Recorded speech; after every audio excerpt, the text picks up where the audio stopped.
今日咧，我嚟到中環一間咧，我好中意嘅名店，叫做咧碧麗苑啊。喺我身邊咧，呢位叫龍哥，我認為佢係香港頭5位最高功力嘅廚神，頭5位啊。咁啊，另外咧喺側邊位咧就係阿 Ben 哥，就係香港一個好出色嘅賣手啊，即係賣料好叻啦，同埋管理樓面好叻嘅。咁佢哋兩位咧，其實係最佳拍檔。咁啊，以前咧喺另外一個飲食集團咧就係一齊做好耐同事啦。咁後來幾年前咧就出嚟自己開啦，係咪啊？可以咁講啊。咁啊通知咗我啦，咁我第一時間梗係嚟即係睇下佢哋搞咩先啦，幫襯啦，當然係咁啊。咁通常我會嗰個做法就係嗱，我咧就俾一個預算你唔使話俾我聽食物，omakase，我信晒你哋咁樣。咁啊幾年前已經嚟咯，咁啊嚟到，咁佢整咗啲咩俾我食咧？而家台面嗰啲。呢個咧就係阿拉斯加長腳蟹豉油皇炒腸粉，另外嗰個咧就係花雕雞油長腳蟹。因為通常人哋咧，如果用啲龍蝦阿拉斯加咧，通常都係伊麵底啊，或者係煎米底啊，或者甚至係煎麵底啊，用腸粉呢下嘢咧，我第一次即係見識，一食哇，果然正。咁啊，跟住咧就頻頻嚟食啦都。好啦，龍哥，不如你講下點解你會開創到呢味嘢先？因為之前咧我入行之後咧，通常都係唔係白斬就清蒸，係。跟住我即係諗下有啲創意啦，試下炸咗嗰啲豉油皇，係。即係好多人嘅觀感咧，就感覺係咪死蟹炸俾我食㗎？其實就唔係嘅，我要將隻蟹俾客睇咗先，先攞入斬，先做呢個菜式出嚟嘅。個豉油皇腸粉嘅特別咧就係將啲蟹汁索晒落去啲豉油皇嗰度，食落去咧就啲蟹汁同埋嗰豉油皇嘅香味。即係你點諗出嚟先用腸粉？通常我頭先我哋話齋啦，一係就米粉，係一係就都望用河粉㗎嘛，不嬲都。所以我咪試下創新下啦，係啊又幾好喎，即係又幾受歡迎喎，啲客話好香喎，好滑喎，啲蟹汁滲晒落去咧，就覺得好好食，跟住我就一路咁樣做落去啦，先做咗個燒扒菜啦。嗱 ，Ben 哥，你知我識好多廚㗎啦，識好多飲食業人啦。咁我食完你嘅之後咧，我就四圍話俾你聽，喂，試下好好食㗎，唔好成日淨係伊麵啊、煎米底啦咁樣。但係發覺一樣嘢就係咧，個無論佢廚工幾高都啦，做唔到個水平，即係多數咧就係做出嚟咧濕咗，濕咗，即係做唔到你嗰個啱好個收落去嗰條腸粉度咧，啲味又唔會見啲汁劈晒嘅。咁其實佢個秘訣喺邊？秘訣咧，我就將我嗰個豉油皇汁係自己秘製過嘅，即係落好多種嗰啲總之左扣右扣左試右試，試咗起碼6、7次，先試到成功，先俾阿餅嗰試啊都得啊啲味道啊，跟住仲生少少喎，跟住我就調少少嗰啲點解佢揦實佢啫？即係唔會變水啊！即係唔會水汪汪。就係喺鑊慢慢收。因為咧你炸咗，如果你撈就表面有豉油皇啫嘛，你入邊個肉係索唔咗去噶嘛，所以慢慢收，就收乾啲豉油皇汁，咁你入咗去啲肉入邊咧更加鮮甜。香。即係其實咧每樣嘢咧都有藝術嚟嘅，去到最高咧就係哲學或者藝術。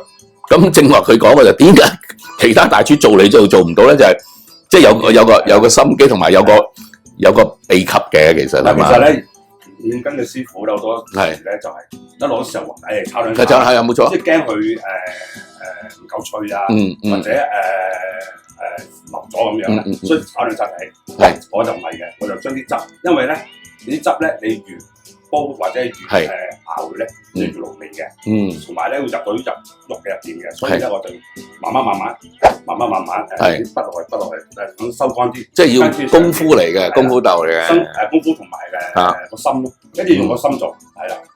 呢隻蟹啊，你一定要飲酒先得，如果就咁食叫你，其實咁送飯咧係唔好嘅，最好就飲酒嘅，所以咧飲酒嘅朋友咧一見到好開心。好啦，咁啊講下呢一個啦。花雕雞油阿拉斯加長腳蟹，咁我以前咧好多年之前咧識咗而家上咗天堂嘅即係海都同埋東海嘅教父啦，叫做鐘錦。咁啊呢個花雕雞油咧係由佢開始嘅。咁跟住咧成為咧係好流行，好多人都做，好多人都做。但係咧我食過阿龍哥呢個咧有少少唔同嘅巧妙喺邊咧？自己改良，自己嘗試將啲蛋黃啊，將嗰啲雞蛋黃啊，同埋將啲酒啊同埋湯啊煮熟咗先，跟住攤翻凍佢，跟住蒸好個底，跟住倒翻啲汁落去，跟住鋪上面。即係而家揦實咗之後咧，睇落去靚仔啲咯，睇靚仔啲，但係食係點咧？食落去都差唔多嘅，差唔多啊，係啊，呢個有啲下仲會滑啲添，仲滑啲添係嘛？嗱，每一間酒家咧，即係煮梗係重要啦，但係個買手你 source 到即係揾到咧最時令最 top 嘅嘢咧，譬如海鮮啦，咁都要係一個即係好大嘅心機之餘咧，就係人際關係。咁啊 Ben 哥咧呢方面咧就贏晒啦，佢成日我試過幾次嚟咧，佢俾啲嘢我食咧就咦未食過嘅。即係試過一次咧，食一條凍嘅係咪馬友啊？馬友咁我點解咁好食？我成日喺街市買唔到嘅咧。佢話呢啲叫做本灣馬友。咁即係你係點樣去揾呢啲咁嘅嘢嘅咧？咁咧就馬友，我哋都試過好多地方嘅馬友。試到一個頭先咁講啦，本灣嘅馬友係最好嘅，又實淨又滑，又有嗰個油份。油份好犀利喎。油份夠。咁我哋做其實靚嘅料咧，其實好簡單做法都已經好好啦。其實個個都想賣靚嘢嘅，即係譬如好似而家香港咧養雞，香港有自己養嘅雞嘅，好好味嘅，好好味嘅。但係問題咧，佢得咁多。換句話講咧，如果你冇關係，完全攞唔到嘅，即係牛肉一樣啫嘛。咁你嗰啲關係點建立翻嚟？其實都係試嘅啫，係周圍試嘅咋。即係試到邊間嘅供應商係最好咯，真係要唔係話你俾我就試嗰間，其實真係要試好多間，試到係最好嗰個食物嘅質素為止，我哋就先俾客人咯。咁買咗之後，我哋都要個龍哥製作啦，咁樣就即係我哋好似龍哥整呢個豉油鴨啦、絲家蟹咁，其實都製作過好多次，點樣做最好，點樣做係最好食嘅味道咁樣就。所以阿龍哥話咧，頭先咁入味咧，我都講佢個蟹身咧。個蟹腳咧都剪開咗一半嘅，如果淨係炸咧，再攞豉油黃煮咧都唔係好夠入味。佢剪開咗一半個位置，即係剪咗一半個角，剪開一半個殼咧，其實佢食落去咧，啲汁都索埋嘅。係啊，啲汁都索埋，每隻都剪過嚟㗎。係啊，唔係就咁㗎嚇。不過龍哥，我想問你，咁如果你咁樣研發一個美食嘅過程咧，咪浪費好多嘢都要。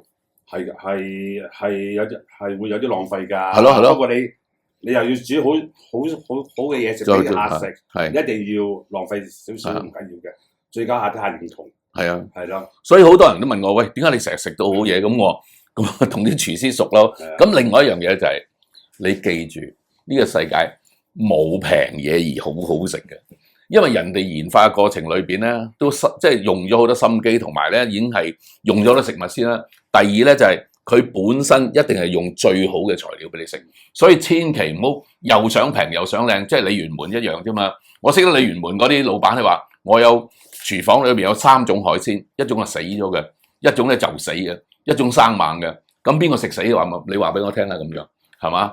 梗係嗰啲又貪平，嗰啲食俾食死嗰啲啦。咁然後用啲嘢撈埋佢，係嘛？上晒粉咁咪炸俾你食咯咁。所以你記住，如果你想食好嘅嘢嘅時候咧，你一定要俾翻適當嘅付出人哋嚇。咁我見到台面做一個係咪開始入季節啦？入季節啦，係嘛？本灣奄仔，奄仔其實都有分2種，而家市面上出面賣緊都係叫菲律賓奄仔，佢係大隻嘅，有膏嘅，咁但係咧膏就唔甘香，肉就唔甜嘅。咁但係本灣奄仔蟹嘅特質就係話佢膏係甘香，雖然細細隻，但係肉係好甜嘅。即係唔使話點燥，已經好夠味道㗎啦。咁每年咧，其實係5至7月咧係最好嘅時間食。咩叫本灣咧？本灣即係流浮山對出個後海灣嘅位置，鹹淡水交界。鹹淡水交界，即係有時我經過澳門咪見到中間咪一個係泥海，一邊係一個叫海水藍色嘅海嘅。其實中間位置係最好嘅咩咧？以前係最靚就係呢條金邊芳梨啦、三刀啊，係嘛？海紅斑啊、黃油蟹咁樣就係嘛？咁而家你知食來食去就開始少啦咁樣就嚇。咁但係奄仔蟹喺呢段時間咧係最好咯，喺嗰個位置出嘅蟹係最靚嘅。係啊，所以係幾長時間啊？又其實往年咧就6、7月開始就先賣，但係今年咧就天氣而家咁熱咧，啲蟹就最好嘅時間，所以而家食係最好。我哋做法係岩鹽果啦，龍師傅就岩鹽焗醃隻蟹咯。OK， 好，咁講完就開始食咯。首先多謝你先嚇，多謝兩位。嗱，大家好簡單，嚟試下龍哥嘅功力嚇，睇得唔得？唔得，拆我招牌，飲杯。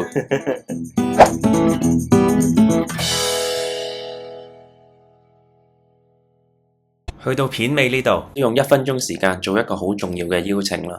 要做到快樂退休，其中最重要嘅元素就係要有被動收入，達到財務自由。咁 Luke Sir 過去幾年嚟咧，一直都有搞一啲退休投資課程，希望幫助退休人士建立被動收入，避開投資陷阱，做到安樂退休啦。咁如果你都有興趣跟 Luke Sir 學理財投資嘅話咧，咁嚟緊咧可以首先參加一個 Luke Sir 退休投資嘅免費線上簡介會啊。Luke Sir 就會同大家分享退休後建立穩健被動收入嘅秘訣啦，點樣避開退休人士最常犯嘅投資陷阱啦，同埋亦都會介紹下 Luke Sir 本身嘅退休投資課程。所以有興趣嘅話，記得喺呢條片下面 description box 度報翻嚟緊嘅線上課堂啦。如果有留意開 Luke Sir 嘅話咧，都知道佢係一位退休投資專家啦。早前咧都俾經濟日報訪問過，上過 iMoney 嘅封面，分享退休投資嘅秘訣。咁佢亦都持續有寫退休投資相關嘅專欄啦，好多次咧都係有準確嘅預測嘅，包括早前200零蚊嘅時候買入港交所，1年內取得接近1倍嘅回報啦。2020年嘅時候準確預測香港樓會大跌啦，亦都準確預測商鋪會大跌啦。早前亦都分享過國泰航空嘅投資策略，成功咧賺咗超過1倍嘅。所以如果有興趣跟 Luke Sir 學理財投資嘅話，記得報翻嚟緊嘅免費線上簡介會啦。呢條片下面 description box 就可以報到噶啦。